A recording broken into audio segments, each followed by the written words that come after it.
Voilà, alléluia. Soyez pleinement bénis aussi pour ceux qui nous écoutent. Voilà, en ligne, nous sommes à notre enseignement jeudi mariage. Voilà, est-ce qu'on peut acclamer? Acclame le Seigneur quand même du lieu où tu te trouves. Hein? Amen, acclame Dieu.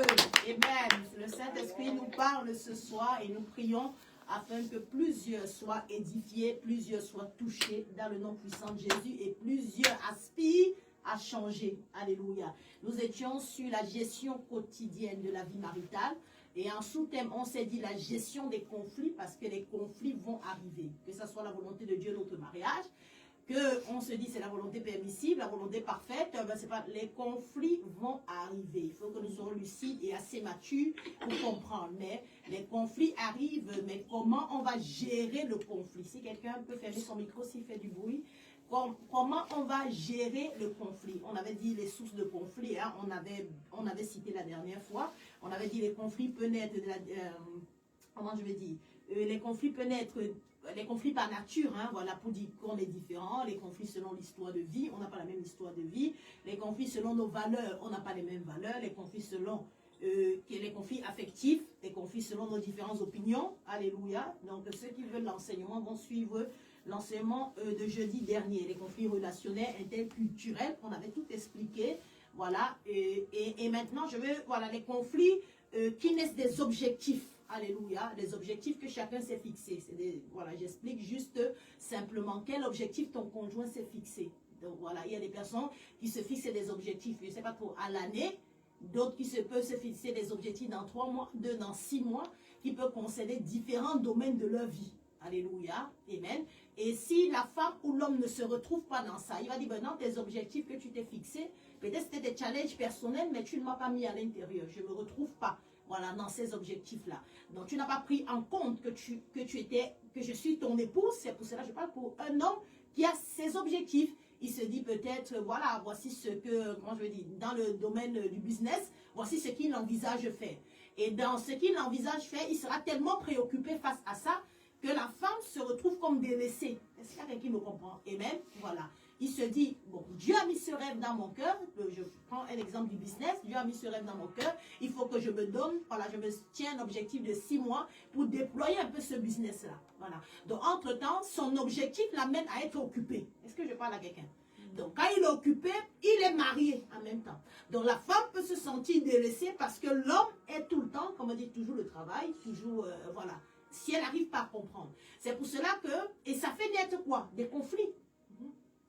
C'est un objectif, ça sera bien pour le foyer, mais si on ne sait pas mieux orienter son objectif pour, comment dire, pour donner cette ouverture aussi au conjoint qui est à côté, ça sera compliqué. Est-ce que je parle à quelqu'un? Amen. Voilà, parce que les gens vont se dire, mais le business que je suis en train de faire, c'est pour notre foyer, c'est pour nos enfants. Oui, c'est bien, mais c'est quelque chose qui risque de tout prendre, voilà, ta pensée. Et elle peut se sentir, ou il peut se sentir délaissé. Est-ce que je parle à quelqu'un? Donc, il y a les conflits qui vont naître de certains objectifs que chacun s'est fixé. Objectifs professionnels que chacun s'est fixé. Voilà. Parce que c'est ça qui me parle le plus. Un homme va se plaindre qu'il ne voit presque pas sa femme. Sa femme travaille trop. Une femme va se plaindre, elle ne voit pas trop son homme. Son homme travaille trop. Mais pourtant, il est sûr de son objectif. Il dit, mais c'est pour nous. C'est pour nous que je fais ça. Non. Dans la gestion de ce style de conflit par, comment je vais dire, par différents objectifs, il faut quand même ouvrir son esprit à l'autre. Est-ce que je parle à quelqu'un? Je parle dans le domaine professionnel. Quand on a un business, quand on sait qu'on sera concentré dans ce business, parce que pour démarrer, il faut s'investir aussi dans ce business, il faut toujours dans l'objectif laisser une ouverture à son conjoint. Est-ce que je parle à quelqu'un? Amen. Quand il n'y a pas d'ouverture à son conjoint, on en a connu, hein, des personnes comme ça, c'était que le travail, le bureau, excusez-moi, le bureau, le travail. Même pas le temps de passer avec son épouse, rien. Est-ce que je parle à quelqu'un? Amen. Donc j'ai vu que ça peut naître de certains objectifs. La personne avait une vision, la personne voulait monter un business, la personne avait vraiment, voilà, s'est investi dans ce mais tellement pour démarrer, il faut aussi un grand investissement. Donc, à un moment donné, l'autre peut se sentir délaissé. Donc, j'ai toujours dit, pour éviter le conflit dans le domaine des objectifs, voilà, qui touche peut-être à la profession, hein, voilà, il faut toujours laisser une ouverture à son épouse ou à son époux.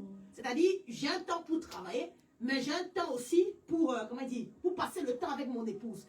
j'ai un temps pour travailler, mais je peux aussi partager mes objectifs avec mon épouse. Est-ce qu'il y a quelqu'un qui me comprend? Amen. Voilà. Si je vois que mon épouse, peut-être dans le nouveau business où je suis, peut faire, voilà, je ne sais pas trop, peut faire résumé de quelque chose ou peut m'aider dans un couloir, je n'hésite pas à donner pour partager. Est-ce qu'il y a qui me comprend? Donc, dans cet objectif professionnel, quelque part on va se voir, quelque part nous serons ensemble. Est-ce que je parle? Mais si elle ne rentre pas dans ça, ou bien ce n'est pas son domaine d'activité, j'ai un temps pour travailler, mais j'ai un espace aussi pour passer du temps avec elle ou avec lui.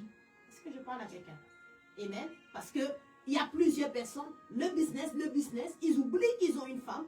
Le business, ils oublient qu'ils ont un homme, hein, voilà. Et puis le conflit vit, il se dit, ben, je faisais ça pour nous. Non, tu faisais ça pour toi. C'est ça qui me comprend. Il faut qu'on soit vraiment clair. La vie, ce n'est pas l'argent. Hein. Voilà. On veut tout gagner, on veut remporter, on veut... Non, la vie, ce n'est pas ça. Comment dire? Un homme qui réussit, c'est un homme qui a donné un très bel équilibre à sa famille. Est-ce que je parle à quelqu'un? Je parle à un esprit ici, là. Amen. Si tous les micros sont fermés, ici, on comprend pas aussi. Hein. Voilà. Un homme, j'ai dit, mais un homme qui réussit, ou qui peut dire, je suis dans cette phase de réussite, c'est un homme que lorsqu'on arrive chez lui, dans sa famille, on voit un équilibre. Est-ce que je parle à quelqu'un? Amen. On voit pas un désordre. Voilà. Donc, on peut estimer ou voir ta réussite au travers de l'équilibre qu'il y a dans ton foyer. Amen. Donc, ceux qui vont se dire, non, je réussis, j'amène l'argent à la maison, je réussis, non. Peut-être ton épouse ne t'a pas demandé l'argent, elle veut juste ton temps. Elle veut juste ta présence. Donc, ta présence vaut mieux que l'argent. Voilà. Faites vraiment très attention avec ce que je suis en train de dire. Parce qu'il y a plusieurs qui se sont mariés. Excusez-moi, le diable a frappé sur les finances. Voilà. Parce que c'est un esprit qui arrive beaucoup après les mariages. Cet esprit de disette. Est-ce que je parle d'un esprit ici là? C'est un esprit qui frappe plusieurs couples. Je sais de quoi je parle. Quand vous vous mariez, peut-être il réussissait de son côté, réussissait de son côté. Quand vous mariez, vous allez voir que beaucoup de ceux qui se sont mariés dans la volonté de Dieu ont des tensions financières. Voilà. C'est un esprit qui frappe tout de suite après que quelqu'un se marie. Alléluia. Certains n'ont pas peut-être ressenti ça béni sur le Seigneur, mais la plupart que j'ai déjà suivis, je discerne cet esprit-là. Amen. Pour amener au manque, pour amener à la disette et pour créer, alléluia. Ce qui fait que quand il y a le manque, il y a la disette, c'est compliqué un peu de joindre les deux bouts. L'homme ou la femme va, et vous pouvez fermer le micro, l'homme ou la femme va s'orienter dans un objectif, voilà, de réussir pour sa famille. Et dans cet objectif, il peut bien commencer. Peut-être même c'est un rêve que Dieu a mis en son cœur. Il peut bien commencer, mais à un moment donné, il oublie. Il est tellement dans ça, nous avons trop souffert. Je ne veux plus je ne veux plus que ma famille, fermez les micros s'il vous plaît, quand vous savez qu'il y a le bruit. Je ne veux plus que ma famille soit dans ce manque-là. Alors je me donne des objectifs pour réussir. Et dans l'objectif de réussir, sa femme voit un écart. Ça met un écart de présence. Je n'ai plus la présence de mon conjoint. Je n'ai plus, allez, mais non, c'est pour chercher l'argent pour notre foyer. Non. À un moment donné, j'ai dit, ça sera un conflit, un problème. Est-ce que je parle à quelqu'un? Même si l'esprit de disette a frappé, il y a une façon d'orienter l'objectif professionnel ou financier. Hein, voilà, parce que c'est toujours lié aux finances. Tout le monde comprend ce que je veux dire? Amen. Si on ne peut pas introduire l'autre, voilà, on a le temps aussi pour l'autre. C'est bon pour tout le monde? Amen. Donc faites attention, parce que beaucoup ont créé des écarts. Au départ, ils étaient bien, mais tellement ils étaient dans un objectif, ils ne voulaient plus vivre la disette, ils ne voulaient plus vivre la pauvreté, ils ne voulaient plus vivre les petits manques-là. Voilà, alors que c'est une saison avec Dieu, hein, ils ne voulaient plus vivre ça. Alléluia. Ils se sont mis dans des objectifs à fond. Le business, le travail, je ne sais pas trop, il y a plein de choses. Pour les finances, hein, parce que c'est relié aux finances. Voilà, les finances, l'argent, pour ma famille, pour ma... C'est pas mal au départ. Mais à un moment donné, certains ont lâché l'intimité avec Dieu, je vous assure. À un autre moment donné, ils ont lâché l'intimité avec leur époux et leur épouse.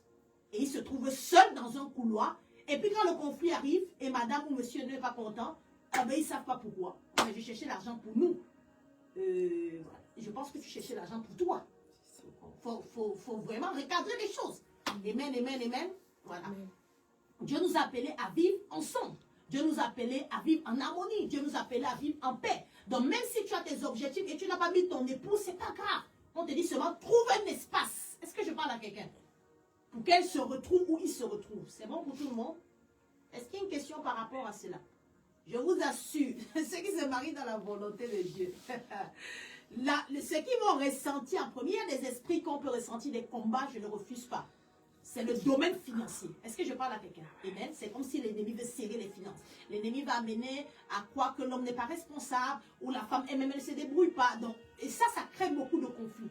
C'est bon pour tout le monde? Amen. Voilà. Mais quand les gens sont spirituels, ils savent que c'est une saison. Voilà. Ils savent qu'ils vont traverser. Maintenant, dans ce que l'ennemi est en train d'attaquer là, il permet que d'autres ont des objectifs personnels. Est-ce que je parle à quelqu'un? Donc, tu as un objectif de pouvoir, c'est pas mal, aller chercher l'argent, c'est-à-dire gagner de l'argent pour subvenir aux besoins de ta famille. Est-ce qu'il y a quelque chose de mal dedans? Non. Mais c'est dans cet élan-là où tu vas tout seul, où tu lâches la main de Dieu, tu lâches la main du conjoint, c'est où ça devient compliqué. Tu deviens que borné par ta réussite. Amen. Voilà. Par votre réussite. Parce que votre réussite pour Dieu, c'est savoir mettre l'équilibre dans le foyer. C'est bon? Et pour cela, il faut la présence de chacun. C'est bon pour tout le monde? Est-ce qu'il y a une question? Voilà. J'ai pris juste, on a plusieurs objectifs. Hein. On ne peut pas expliquer tous les objectifs, plusieurs. J'ai juste pris cet objectif-là du domaine professionnel financier parce que je sais que ça touche beaucoup de personnes et c'est des choses que j'ai pu voir. Voilà. Amen. Amen. Donc, il n'y a pas de question, même ici, là, c'est bon? Donc, on avait expliqué, je reviens vite fait sur le conflit, c'était par nature, hein, voilà, pour dire qu'on est différents, hommes et femmes. Voilà, il y avait une parole qui me parlait beaucoup, on dit le silence cause plus de dégâts. J'avais dit dans les temps de conflit, il faut garder la communication. Donc, on dit le silence cause plus de dégâts. Donc, si dans le temps de conflit, là, les gens décident d'être silencieux, et même on te dit ça cause plus de dégâts que de communiquer. La maturité dans un conflit, c'est de savoir voir la chose, mais en fait de garder la communication. Est-ce que je parle à quelqu'un? Et vous savez, la communication, c'est difficile de garder dans un conflit pour ceux qui ne sont pas matures. Ça demande une grande capacité de maturité. Est-ce que je parle à quelqu'un? Parce que lorsqu'on a un problème avec son conjoint, le plus souvent, tout le monde se mue dans un silence. Pour dire, c'est la sagesse. Le silence n'est pas forcément un signe de sagesse, dans certains cas. Amen. La sagesse va t'amener à garder le silence devant Dieu, à garder le silence face à la situation, mais à parler à ton conjoint. Parce que l'erreur qu'on fait, c'est de garder le silence face à la personne. Tout le monde comprend ce que je veux dire? Donc, je garde, j'ai décidé d'être sage. Donc, c'est la bêtise. Est-ce qu'il me comprend? Il faut être clair. La sagesse, c'est un équilibre. Amen. Voilà. C'est un équilibre. Il faut comprendre. En même temps, comment dire, en même temps, je suis prudent. Voilà. Mais en même temps, je suis simple. Simplicité, prudence. Simplicité, prudence. C'est ça qu'on peut appeler la sagesse. Cet équilibre-là. Donc, quand il y a un conflit, que ce soit un objectif, comme j'ai dit, des objectifs professionnels, financiers, il y a un conflit dans différents domaines, tous les conflits que j'ai pu expliquer jusque-là, je vous assure, gardez la communication. Voilà. Face à la personne. Donc, pour dire, je peux garder la sagesse, va m'amener à faire quoi? Je peux garder le silence parce que c'est trop tendu. Face à la situation, c'est-à-dire le problème, même le conflit, je peux garder le silence, même devant Dieu. Hein, voilà. C'est-à-dire, je parle à Dieu, mais en même temps, je reste tranquille en attendant que Dieu agisse. Mais j'aurais refusé de garder le silence face à la personne, face à mon conjoint. Non. Voilà où la bêtise arrive. Parce que le silence face à la personne, ce n'est pas la même chose face à la situation. Est-ce que je parle à quelqu'un? Amen. Silence face à la situation. Voilà. Parler face à la personne. Là, je suis dans un domaine de la sagesse. Est-ce que je parle à quelqu'un? Amen. Voilà.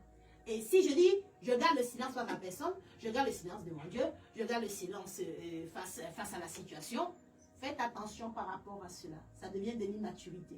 Amen. Tu as quelqu'un en face de toi, vous devez parler. Hein. Voilà, la maison devient comme un cimetière. Hein. Voilà, toute personne ne parle. Voilà, personne.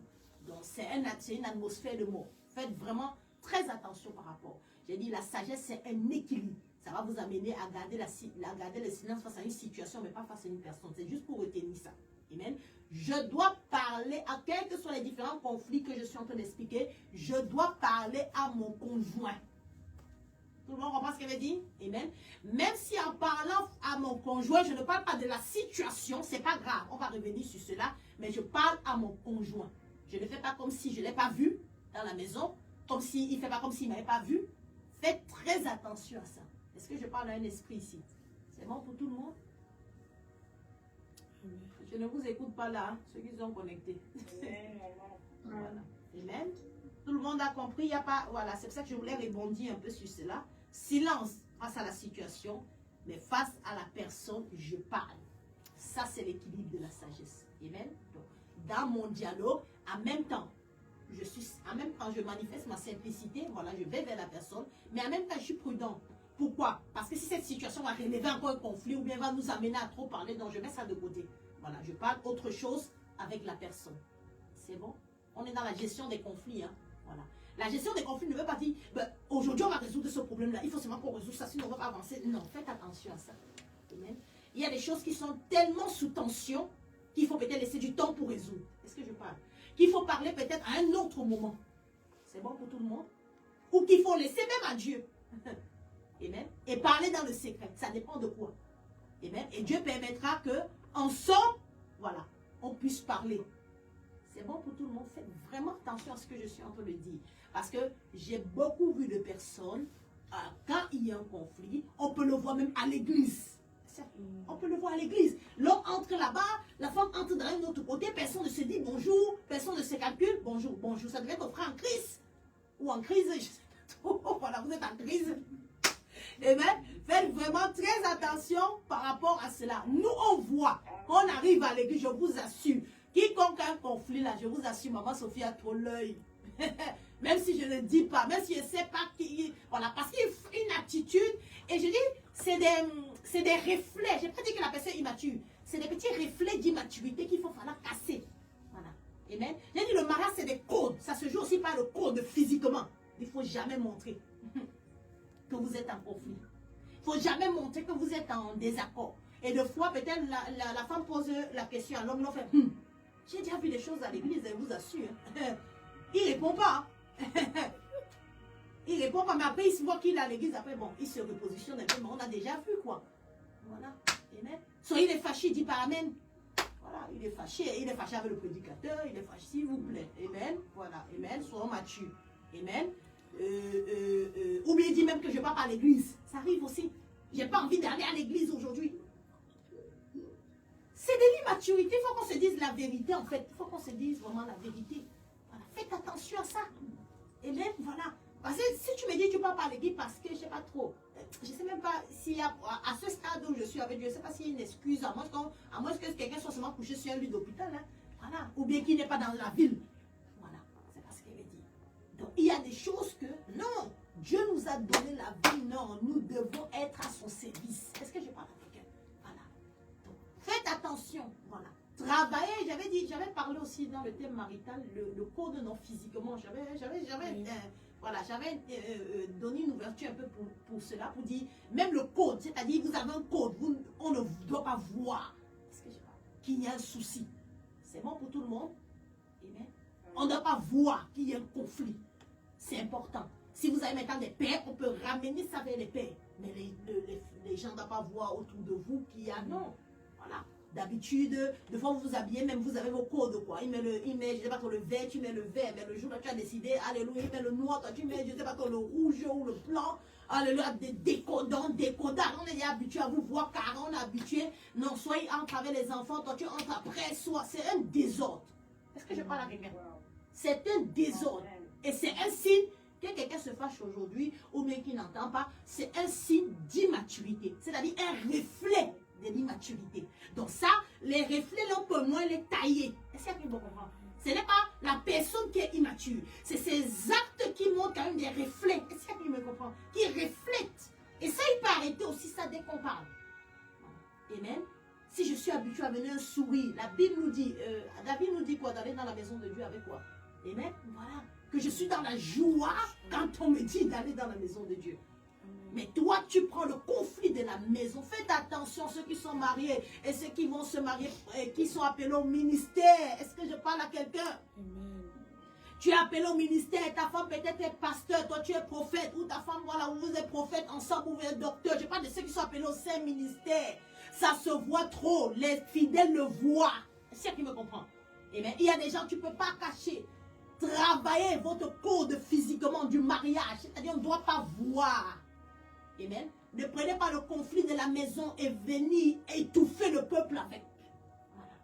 Amen. Tu viens, quand tu es au sacerdoce, tu es là pour un service. Il n'y a pas le conflit. Le conflit, tu le mets de côté, tu viens servir ton Dieu. Tu es fidèle, le conflit, tu le mets de côté, tu viens chercher Dieu. Et si Dieu va voir dans cela que tu peux lui exprimer ce qui te fait mal, Dieu te guérit. Mais en aucun cas, je vous assure, c'est un signe de maturité. On doit voir. Il y a un problème. Est-ce que je parle avec un? Amen. Depuis que je suis avec mon époux, vous pensez que bon, jamais on a eu un truc qui nous dérange. Mais jamais tu ne vas voir. Moi, est-ce que si je suis peut-être mal là, tu peux voir. Non, peut-être c'est pour ce que j'ai traversé de difficile. Mais tout ce qui est conflit, il y a un truc que, non, on est en désaccord, mais on ne comprend pas, on ne se comprend pas. Non, on sait que là, on va à l'église. Là, c'est le service. 100% Dieu. Est-ce que vous me comprend? Yes. 100% Dieu. Il n'y a pas, oh Amen. mon mari, ma femme, laisse-moi ça de côté. Yes. Et il y a d'autres qui, quand le mari comme ça les énerve. Oui, ça les énerve. Mais pourquoi il prêche si bien alors qu'on ne s'entend pas? Mais il doit bien prêcher. Amen. Est-ce qu'il a un contrat avec Yeshua Mashiach? Il a un contrat avec Jésus-Christ. Yes. Jésus-Christ, dans ce contrat-là, n'a jamais dit que quand tu seras fâché avec ta femme, tu vas venir nous prêcher les Habakkuk. Est-ce que vous me comprenez? Nous prêcher, c'est pas trop les Jérémie. Est-ce que vous me comprenez? Amen. Prêche-nous le message du Saint-Esprit. Prêche-nous ce que le Saint-Esprit t'a dit. Ne change pas de message. Les femmes sont devenues insoumises. Surtout de refléter. Combien de personnes reflètent les problèmes de la maison sur le micro? Yes. Est-ce que je parle à quelqu'un? Et quand vous sortez de là, ça devient quoi? Un conflit avec madame. Un conflit avec monsieur. Prêche ton message que le Saint-Esprit te donne. Tu as un contrat avec Yeshua. Tu ne peux même pas. Yeshua Mashiach. Alléluia. Quand moi je viens prêcher là, j'ai un contrat. Je vais regarder le reste après. Les enfants, tout ça, je vais regarder ça qu'après. Mais j'ai un contrat. Est-ce que vous me comprenez? Et quelqu'un peut se dire, ah ben non, je ne suis pas appelé au ministère. Non, tu as un contrat. Tu as une alliance avec Christ. Quand tu viens aussi à l'église. Alléluia. Dès que tu as accepté Jésus, c'est un contrat. Est-ce que je parle à quelqu'un ici là? Amen. Et c'est pour cela qu'on va voir de fois le sacerdoce fragile. Le Saint-Esprit a du mal à opérer. Ici, mais papa, pour passer tellement l'homme de Dieu ou la femme de Dieu, son cœur est tellement obscur. Voilà. Détachez, vous ne soyez pas émotionnel. Hein? Voilà. C'est pour ça que je parle de la spiritualité, mais je parle aussi de la maturité. Je peux décider d'être spirituel, je prie, mais je suis immature. Il faut être clair. On a des grands prières, mais qui sont immatures. Voilà. Je dois prier, mais je dois être mature. Ce qui va relever le poids de la maturité, c'est les vertus spirituelles. Selon Galates 5, 22. Quand je travaille cela, vous allez voir, ça va relever la mesure de la maturité. C'est-à-dire, je vais savoir mettre la bonté dans une situation. Je vais savoir mettre la distance dans l'amour dans une situation. Je vais savoir être tempérant dans une... Est-ce qu'il y a quelqu'un qui me comprend? Amen. Et ça crée pour Dieu la maturité. La maturité en lien avec les vertus. Est-ce que je parle à quelqu'un ici là? Amen.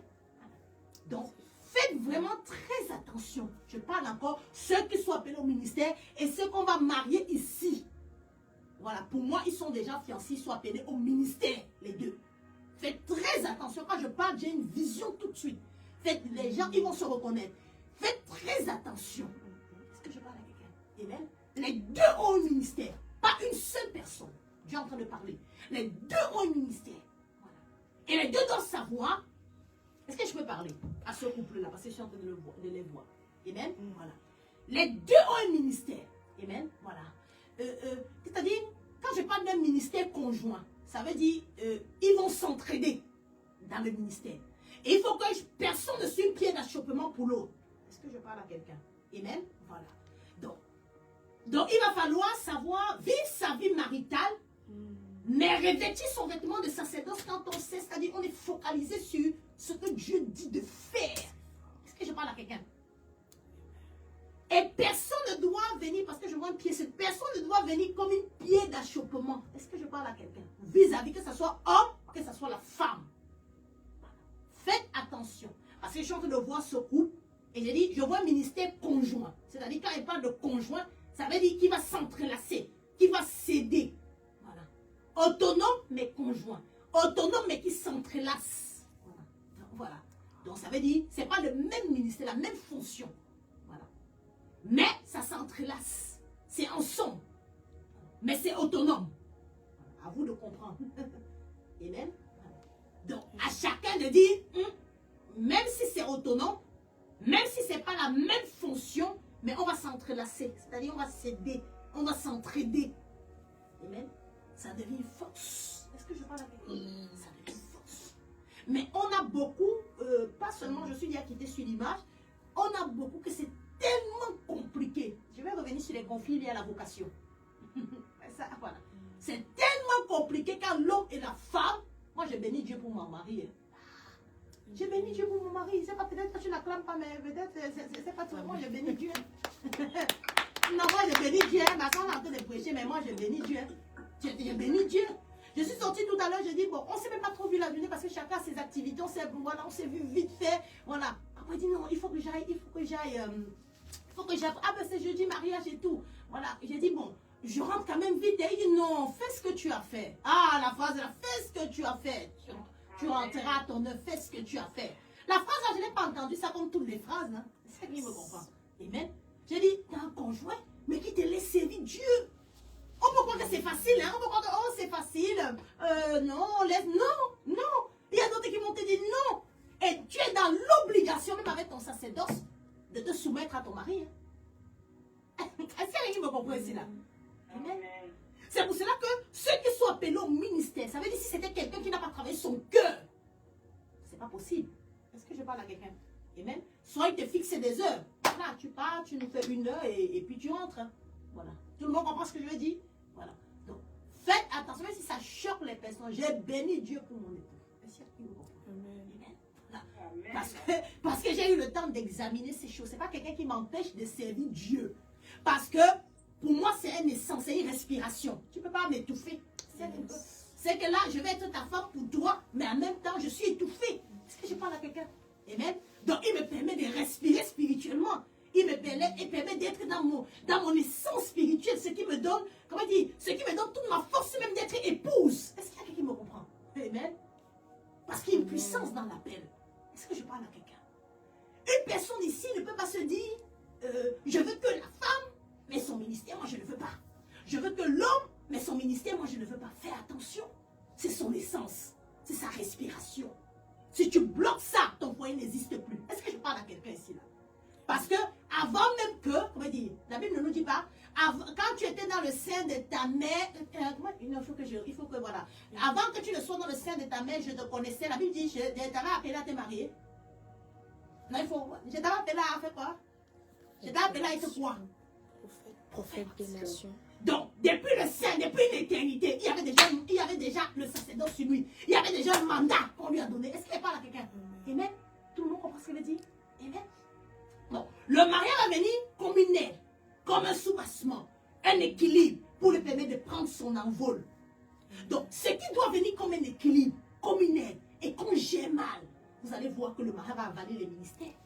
Le mariage va tuer. Est-ce que c'est pas de ça que Dieu veut? Hein? Le mariage va tuer les ministères. Combien de femmes, on est en train de parler, combien de femmes sont mariées quand elles étaient célibataires? Ah, elles impactaient.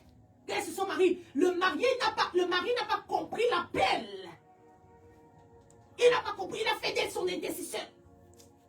On peut dire, waouh, elle est intercesseur du pasteur. Non. C'était bien, peut-être pour une saison. Peut-être va même être intercesseuse, lui on ne refuse pas. Mais elle a un mandat, elle a un ministère. Libérez aussi les femmes, votre femme. Mais en les aidant. Est-ce qu'il me comprend? Voilà. En veillant. Est-ce que je parle à quelqu'un? On ne la libère pas non plus pour qu'elle aille, non. En veillant, en aidant. Parce que je dis, le ministère, c'est l'essence. C'est une respiration, je vous assure. Si un homme parmi que je suis en train de parler ou une femme veut tuer le ministère de son époux, je t'assure, ton mariage aussi quelque part. Moi je veux dire, quelque part sera ébranlé. Est-ce que je parle à quelqu'un? Je parle à ceux qui sont appelés au ministère. Peut-être qu'elle veut parler à quelqu'un, ne me comprend même pas. Voilà, je parle à ceux qui sont appelés au ministère. Faites attention. Voilà. Parce qu'à un moment donné, Dieu peut même t'effacer. Hein, pour continuer. Pour continuer parce que ce qu'il porte, il y a beaucoup de vies qui sont reliées. Il y a beaucoup de destins. Quand je parle de vie, je parle de destinée. Donc, si je fais enterrer le talent de mon époux ou de mon épouse, parce qu'on dit, on va enterrer le talent. Vous pensez qu'on enterre le talent au sol? on ouvre le son et on enterre le talent. Voilà. On parle de enterrer. Quand on parle d'enterrer, on parle de quoi? De terre. Le mariage est une terre. Est-ce que je parle à quelqu'un? Donc quelqu'un peut aller dans une terre maritale, enterrer le talent de son époux, selon Matthieu 24. Parce qu'on dit, quand on dit enterrer quelque chose, ça vous fait parler de quoi? De terre. Alléluia. Mais la terre, c'est quoi? Le mariage est une terre maritale.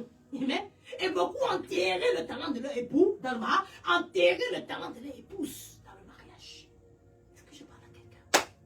Faites sortir de terre. Est-ce que je parle à Karabachéamo? Faites sortir de terre la vision que Dieu a donnée à ton époux, à ton épouse. Faites sortir de terre. Je ne parle pas cette parole au hasard à quelqu'un qui m'écoute. Donc plusieurs disent, eh ben, je suis en train de voir, eh ben, elle sera bien au champ, hein? Elle sera bien au champ. Eh ben, on la met au champ, c'est pas mauvais. Peut-être c'est, voilà, béni soit le Seigneur. Notre premier appel, c'est l'adoration. Oui, on reconnaît tout. Mais Dieu l'appelle à autre chose. Mais elle est restée peut-être au champ. Je ne sais pas, elle ne bouge plus, hein. Elle bouge plus. En fait, elle ne bouge plus. Et c'est pour cela que je posais tranquillement avec mon époux. La dernière, il me dit, mais béni soit Dieu quand un homme voit sa femme prêcher, mais il s'allonge même pour remercier le Seigneur. Voit son homme prêcher, mais il s'allonge pour bénir le Seigneur. Que béni soit le Seigneur qui m'a donné une telle femme, un tel homme. Est-ce que je parle à quelqu'un? N'enterrez jamais, je parle bien à quelqu'un, le talent de ton époux ou de ton épouse. Fais très attention. C'est un domaine très fragile où Dieu ne se laissera pas faire. Est-ce que je parle à quelqu'un ici là? Amen. Dieu est capable.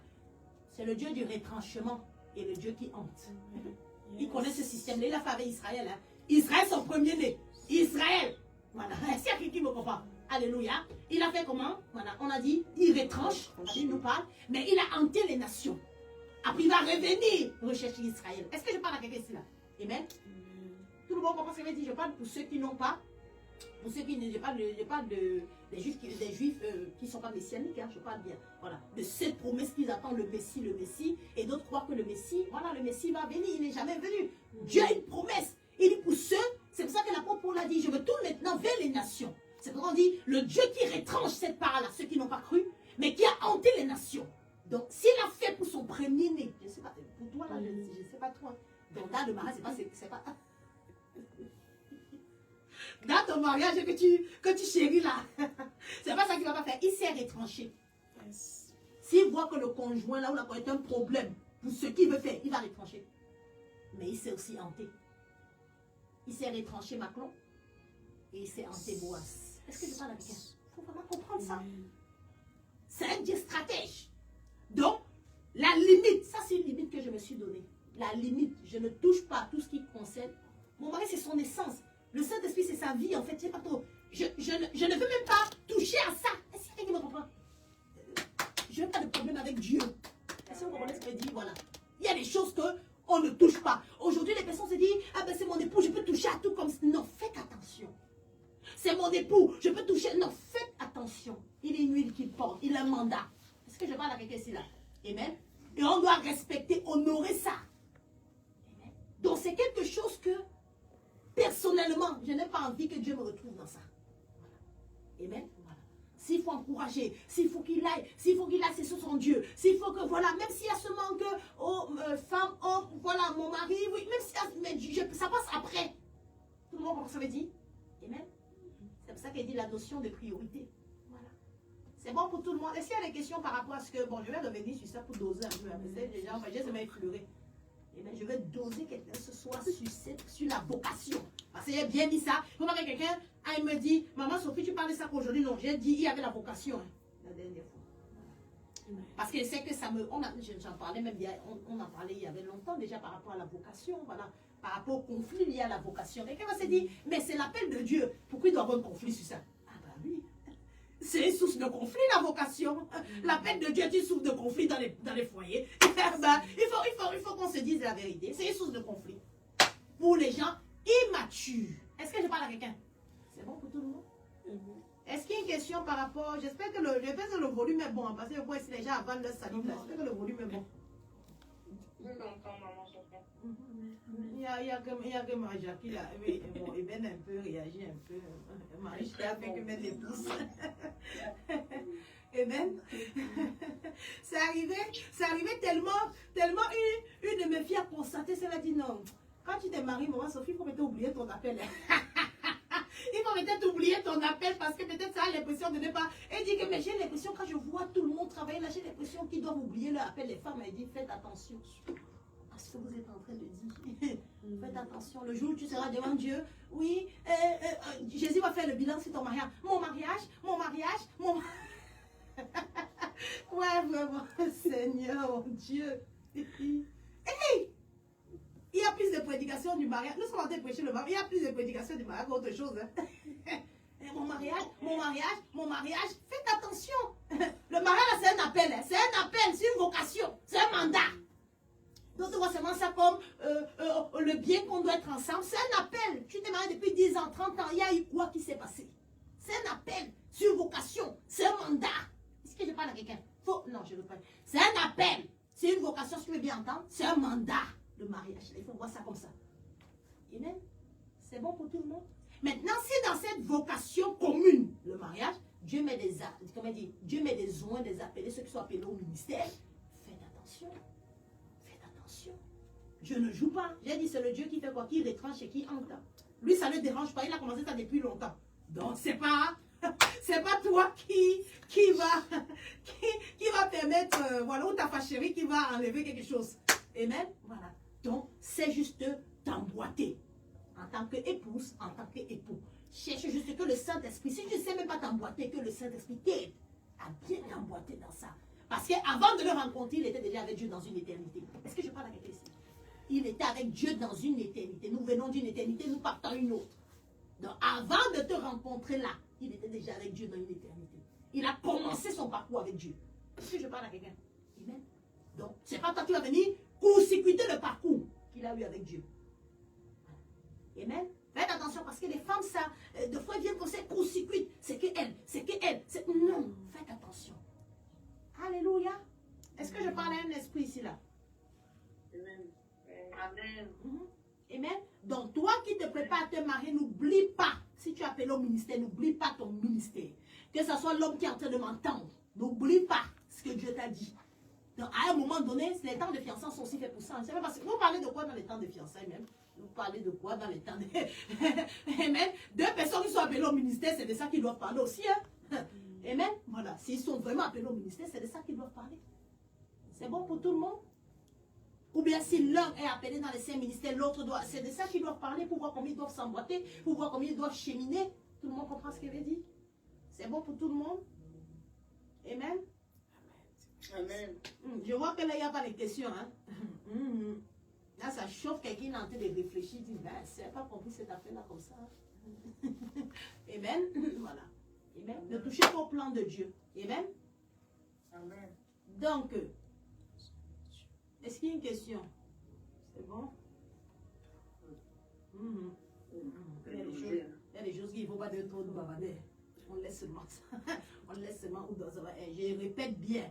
Plusieurs qui m'écoutent là ont pris la terre maritale pour enterrer leur talent. Après, ils m'ont se dit l'autre jour, ah ben père, tu m'as donné un talent. Je suis allé enterrer comme cet homme-là. Je suis allé enterrer. Mais tu as enterré où? Dans la terre maritale.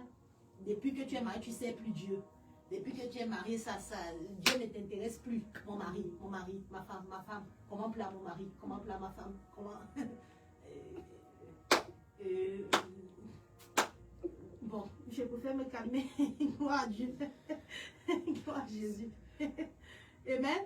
Voilà, Dieu doit se retrouver dans notre mariage. C'est bon pour tout le monde. Nous sommes assez matures pour comprendre ces choses-là. Amen.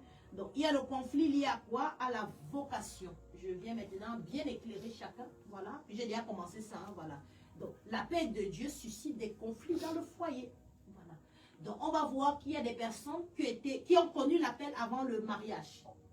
Et il y a des personnes dont l'appel est né dans le mariage. Vous comprenez ce qu'il veut dire? Amen. Donc, ils se sont mariés comme cela. Après, Dieu appelle le mari ou il appelle la femme.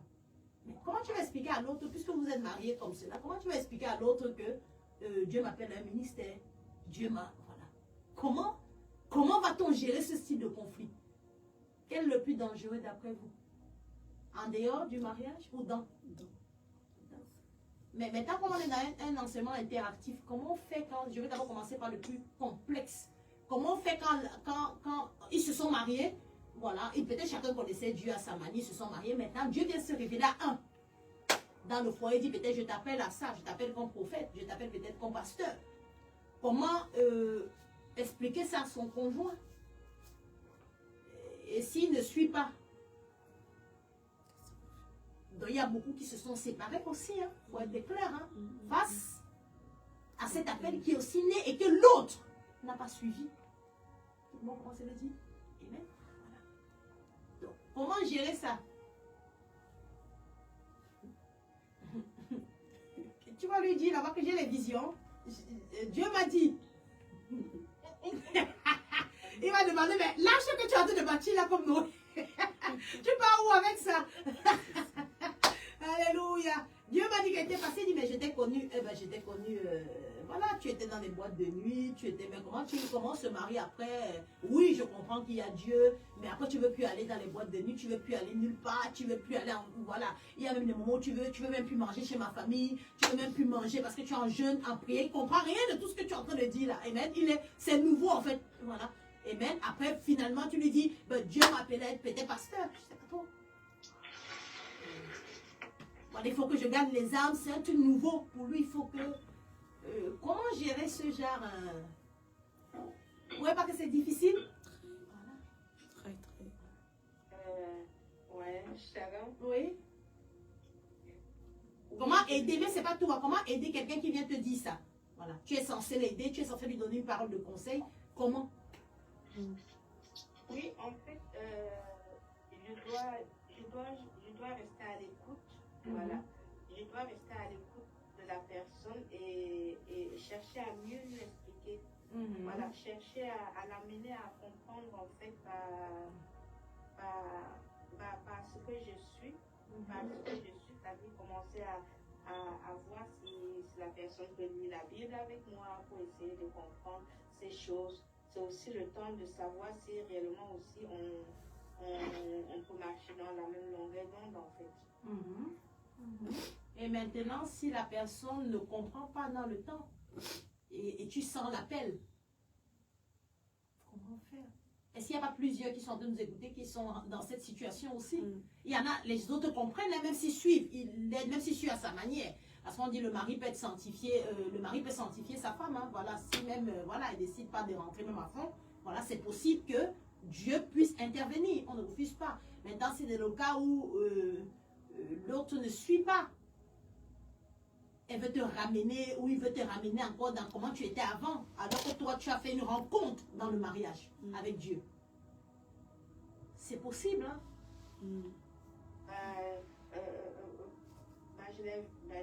Je l'ai vu dans mon église. Je dis, si lui ne suit pas, la personne ne suit pas, chez qui? Il a du mal à suivre. Hein? Rachel? La séparation, la mère. Il y a des gens qui vont être... Non, il y a des gens qui vont être... La Bible nous dit quoi? Si le païen, hein, lui, qui ne croit pas veut partir, il faut le laisser partir en paix. Oui. Et même, tout le monde commence à dire, voilà. Mais s'il consent à te suivre, voilà, tu seras, comme il dit, tu le sanctifieras même pas ton service. Est-ce que je parle à quelqu'un? Amen. Donc, il est arrivé plusieurs séparations, nous sommes en train de parler, parce que l'appel s'est révélé dans le foyer. Est-ce que je parle à quelqu'un? Le conflit est né. Il y a deux possibilités. Soit la personne suit, peu importe comment elle suit, soit ça ne va pas du tout, et les gens se séparent. Voilà. Amen. Donc, ne jouez pas avec l'appel. Hein. Amen. C'est pour cela qu'il faut que ça, comment dire, quand Dieu vient, ce n'est pas pour amener un conflit, c'est pour que la pensée de Dieu veut que l'autre. Voilà. Mais comme Dieu a laissé à l'homme le libre arbitre, on est en train de dire, parce que quelqu'un va me dire, Dieu vient mettre un problème. Non, l'appel se révèle, mais Dieu ne force pas l'homme. Est-ce que je parle à quelqu'un? Amen. Dieu ne va pas forcer quelqu'un à te suivre. Voilà. Il révèle, ton époux, ton épouse a un appel dans tel domaine, tu veux suivre, tu ne veux pas suivre. Dieu ne va pas forcer. Est-ce que je parle à quelqu'un? Amen. Il nous laisse ce libre arbitre de choisir et de voir, bon, je vais le suivre quand même dans cela ou je ne vais pas le suivre en fait. Voilà. Amen. Donc deux fois les séparations, c'est pas l'appel qui les a séparés. Ça fait naître le conflit, mais pas forcément une séparation. C'est l'homme qui se sépare. Comment expliquer ça? Il y a une différence entre ça. Voilà. Ce n'est pas l'appel qui amène la séparation. C'est l'appel qui est mal comprise par l'homme qui prend sa décision de se séparer. C'est bon pour tout le monde? Voilà. ou de continuer avec la personne. Donc on va voir que la vocation vient maintenant et révèle un conflit, mais il y a le Saint-Esprit qui est là, qui peut orienter le couple, amen, qui peut toucher l'homme, la femme, voilà, qui a peut-être du mal, voilà, mais il y a certains, dans leur humanité, ils décident de ne pas suivre. Est-ce que je parle à quelqu'un? Amen. Et ils sortent du foyer tranquillement. Il ne faut pas qu'ils disent, ah, on a volé mon mari, on a volé, oui, parce que c'est ça, ça. Quand ils ne réussissent pas dans leur vie, eh ben, on a volé mon mari. On ne t'a pas dit de sortir, mon ami. C'est quelqu'un qui me comprend. Amen. Voilà. Donc faites très attention. Donc dans le domaine de la séparation, Dieu laisse à chacun le libre arbitre. Est-ce que Dieu ne peut pas toucher les cœurs? Si, Dieu peut transformer et toucher les cœurs. Je ne vois pas où le Seigneur vient se révéler à un homme d'un foyer, il veut forcément que non. Voilà, sa femme part comme ça. Il se révèle, il permet que les deux puissent, alléluia. Mais si, dans la décision de l'humanité, dans son libre arbitre, la personne décide de ne pas suivre, Dieu respecte aussi son choix. Est-ce que je parle à quelqu'un? Amen. Voilà. Mais maintenant, l'appel qui est déjà connu même avant le fiançailles, où chacun sait que ma femme là, elle a un ministère, l'homme a un ministère, c'est ça que je ne comprends pas. Je suis désolée. Et qui se marie, qui ne veut pas qu'elle fasse le ministère, ou faire ça par contre, j'ai du mal à comprendre ça. Non, franchement, il faut dire la vérité, parce que c'est des choses qui se voient en fait, c'est pas des choses qu'on peut, peut-être c'est tabou ce qu'on entend le dire, mais c'est des choses qu'on voit en fait. Voilà. Il le sait qu'elle appelle au ministère, elle le sait. Mais dans le domaine marital, c'est comme si le diable bourrine leur tête et que non, il ne veut plus, elle ne veut plus. Voilà. Ça, je ne comprends pas. C'est pour ça qu'elle dit que là, tu vas savoir qu'il y a un Dieu qui retranche et un Dieu qui hante. Je dis, mais à ce domaine-là. Parce que Dieu est très sévère dans ce domaine-là. Est-ce que je parle à quelqu'un? Amen? Amen. Voilà. Donc, si tu fais le choix de prendre une personne avec son ministère, respecte son ministère dans l'alliance maritale. Est-ce que je parle à quelqu'un? Parce que je peux choquer quelqu'un. Est-ce que je peux choquer quelqu'un? Des personnes veulent le ministère. Il sait que l'autre appelé un mari comme homme. Il ne faut pas dire que je vise quelqu'un. Homme comme les deux savent. Mais qu'ils rentrent dans le mariage, d'autres acceptent la communion, mais n'acceptent pas le service. Voilà. Ils sont d'accord que la femme prie, l'homme prie, mais en ce qui concerne le service, ils ne sont pas d'accord. Ils acceptent qu'ils soient en communion avec le Saint-Esprit. Ils peuvent prier. Donc ils acceptent, c'est ça que le Seigneur dit. Ils acceptent la communion, mais ils n'acceptent pas le service. Voilà. Voilà. Sa femme veut servir là-bas, non. Sa femme a une vision de ceci. Je veux faire ça, non. Non. Mais quand elle prie avec Dieu, oh ma femme, oh c'est une femme de prière. La communion, lui, il accepte. Hein. Mais tout ce qui est remis au service, là, les visions que Dieu lui donne pour servir, il n'accepte pas. Elle n'accepte pas. Quand je dis qu'il n'accepte pas, il n'accepte pas, vous pensez que c'est qui va dire de sa bouche, je n'accepte pas. Il est frustré, il est mal à l'aise, elle est mal à l'aise, elle ne veut pas. Et Dieu voit. Est-ce que je parle à quelqu'un? Donc, ceux qui sont en fréquentation, que je suis en train de parler, que ce soit sur Internet ou là, ou ceux qui se préparent aux fiançailles, allez parler de vos ministères. Est-ce que je parle à quelqu'un? Comment on va gérer le ministère à l'intérieur? Si le cas s'y arrive, comment on se réemboîte? Si ceci arrive, comment on fait? Est-ce qu'il y a qui me comprend? Parce que donc, je veux la femme, je veux l'homme, mais ça communion avec Dieu, là, je veux bien, mais le ministère, quand il va me dire, il veut aller là-bas faire le ministère, il va aller, eh ben, ça ne m'intéresse pas. Ça ne m'intéresse pas. Je n'ai pas épousé une femme ou un mari pour qui il a fait le ministère partout comme ça. Là, moi, je voulais qu'il soit là pour moi et pour moi. Est-ce qu'il n'y a pas la question là? Amen. Amen. Amen. Tu es devenu Dieu. Amen. On parle des choses très sérieuses hein, qui font des dégâts dans les foyers. Amen. Donc elle accepte l'homme, elle accepte la communion avec Dieu. Mettez bien la différence. Hein.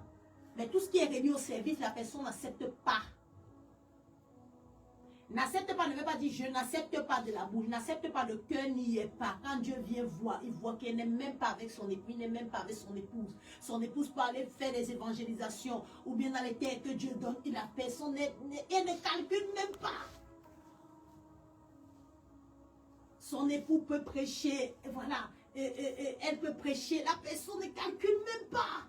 Mais tu l'as épousé pourquoi? Est-ce que je parle d'un esprit ici?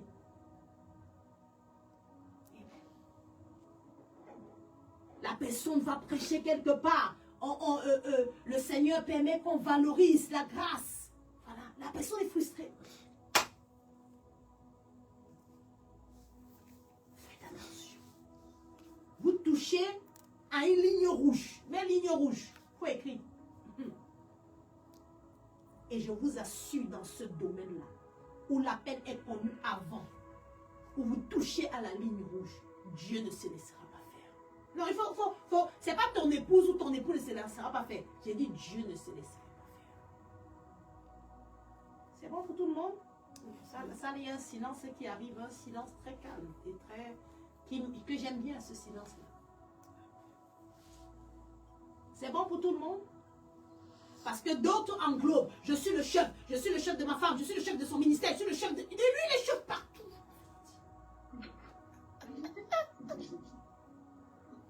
Je suis le chef. Donc, sa femme ne doit pas évangéliser. Il est le chef de l'évangélisation. Il est le chef du ministère prophétique. Il est le chef. Il est le chef. Il touche. Il va dans des lignes qui ne l'intéressent. La Bible dit même le troupeau que Dieu a mis sur votre couple. Sachez que ceux qui sont des bergers, sachez qu'il y a quelqu'un, un maître au-dessus de vous, qui est Christ. Amen. Donc dans le domaine marital, il y a des domaines qui c'est que là, c'est Christ. C'est quelqu'un qui me comprend. Est-ce qu'il y a quelqu'un qui je peux parler un peu ici là? Là, c'est Christ. Et comme c'est Christ, c'est ligne rouge. Beaucoup se sont tirés des malédictions parce qu'ils ont touché au ministère de leur époux. Qui était une bénédiction pour le foyer. Ils ont touché. C'est pas pourquoi le Seigneur me fait rester sur ça. Parce que ça cause beaucoup de dégâts. Il te voit célibataire ou il te fiancé, il te voit tu pries. Il t'encourage. Waouh, waouh, fais la vision là. Waouh, prie. Mais quand tu es marié, tu fais la même chose. Il te dit non, c'est devenu ton opposant. Premier à l'intérieur. Avant le mariage, il t'acclamait. Avant le mariage, quand tu priais, il disait femme de prière, femme d'onction, prophétesse. Le jour où dans le domaine marital, on te consacre en tant que prophétesse, c'est lui le plus fâché. Il est fâché lors de la consécration. Elle est fâchée lors de la consécration. Je vais briser avec quelque chose. Je vais briser. Mais pourquoi tu l'as clamé? Donc beaucoup n'ont pas su établir des limites. Ils sont allés toucher sur la part de Dieu dans leur foyer. Ils n'ont pas su établir des limites. Dieu me l'a donné comme épouse. Mais il y a une part que je sais que c'est exclusif à Dieu. Et ça là, Dieu m'a enseigné avec mon époux. Je sais que c'est exclusif. S'il me dit, chérie, je ne mange pas 3 jours. Je ne mange pas 4 jours. Ah, mais il ne mange pas. Il ne mange pas ma nourriture. Il ne va pas. Non, il est avec son Dieu. Et là, je n'ai même pas envie qu'on me voit, même dans les barrages. Il me comprend. Je serai épouse quand il va sortir. Tout le monde se dit. Ligne rouge. Yes. Est-ce qu'elle va l'arrêter? Amen. Au bout de dire, ah ben chérie, tu avais déjà fait 3 jours la dernière fois. Pourquoi tu fais encore 3 jours? On ne mange même plus en famille. On ne mange plus. Non. Est-ce que je parle à l'esprit? Non. Et tu penses que ce genre de foyer, Dieu va permettre qu'une femme rentre et gâte? Des fois, les femmes ne sont pas sages. Est-ce qu'il va comprendre? Tu penses que ce genre de foyer, qui est Jézabel fois 10 000? 10 fois Jézabel. Pas ce que Jézabel la Bible, même fois 10.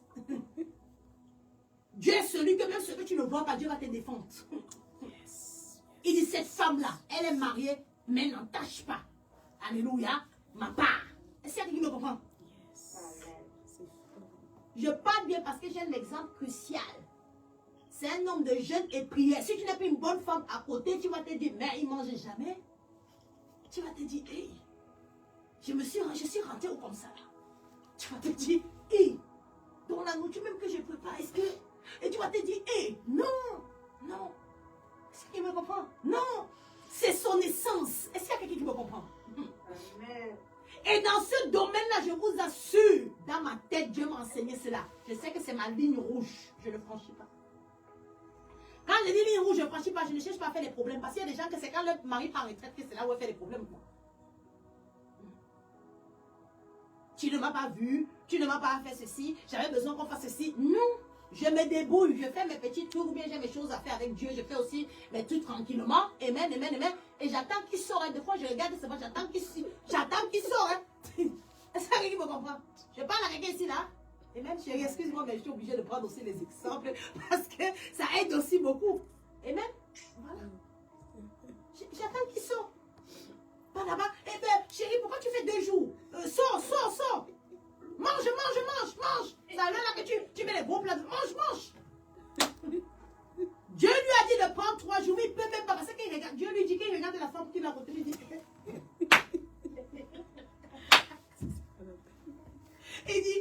insensé là. Non, je vais désobéir à Dieu, je vais aller manger. Parce qu'elle va me créer des problèmes dans la maison. Vous voyez que tout ce que je parle là, le choix est déterminant. Et même, si tu rates le choix, tout ce que j'explique là, c'est pas non, par contre, je ne sais pas comment tu vas t'en sortir dans ce que j'explique. Et même, donc c'est à ce moment-là qu'une autre femme, je prends l'exemple, tu construis, voilà, Dieu t'oriente à autre chose, Dieu t'amène à faire autre chose, voilà. Ah, il est toujours jeune, je m'occupe toujours des enfants, il est toujours jeune, elle est toujours employée, elle est toujours dans les services, il est toujours... Est-ce qu'elle me comprend? Amen. Dieu saura mettre l'équilibre, hein. Même si tu vois qu'à un moment il est trop, Dieu saura mettre l'équilibre. Dieu saura dire, là-bas, au bas de la montagne, là, je vois que, voilà, il te donne un petit souffle, après il doit encore repartir. Tout le monde comprend ce qu'elle dit? Amen. Donc, il n'y a pas, j'aime le ministère là, il prêche bien l'homme de Dieu, il prêche bien, je vais être son épouse. Tu ne connais pas les combats. Hein. Tu ne connais pas les sacrifices. Hein. C'est ça. Si tu vois le ministère comme celle qui va s'asseoir, quand on va nous inviter, on va s'asseoir dans les grands endroits. Voilà, quand on va venir, on va nous mettre devant. C'est ça pour toi le ministère? C'est ça pour toi? Il y a des gens qui aiment les hommes de Dieu parce qu'on va les mettre devant. Quand ils arrivent quelque part, on les met devant. Ça, c'est ça qu'elle aime, elle, pour être devant, pour être vue. Ça, c'est ça, ça va de ministère là-bas. Elle aime être devant, elle aime être vue. Voilà. Tout ce qui est le travail en amont, en sous-bassement, la personne ne connaît pas. Ça veut dire, quand on respecte la ligne rouge, ça veut dire que ce n'est pas le moment que je fais des caprices. Ce n'est pas un moment là que je vais chercher des petits détails pour ou fragiliser quelqu'un dans sa chair. Sachant peut-être qu'il a une faiblesse, je vais le fragiliser dans ça. Tu vois, tu disais que tu pries, mais regarde comment tu te comportes. Mais tu l'as fragilisé. Est-ce que je parle à quelqu'un? Il y a des gens qui vous observent. Hein. Quand vous êtes trop sérieux avec Dieu, vous fragilise dans la chair. Hein. Voilà, pour vous déstabiliser. Il est ton conjoint, mais il te fragilise. Il y a plein de choses que je parle, mais que je ne comprends même pas. Alléluia. Non. Acclame le Seigneur. Je vois que tu ne veux pas trop acclamer. Tu es fâché contre maman Sophie aujourd'hui. Il est pas de bon. Amen. Alléluia. Faites attention. La dose est bonne, hein? Maman Hachem, servant de Dieu.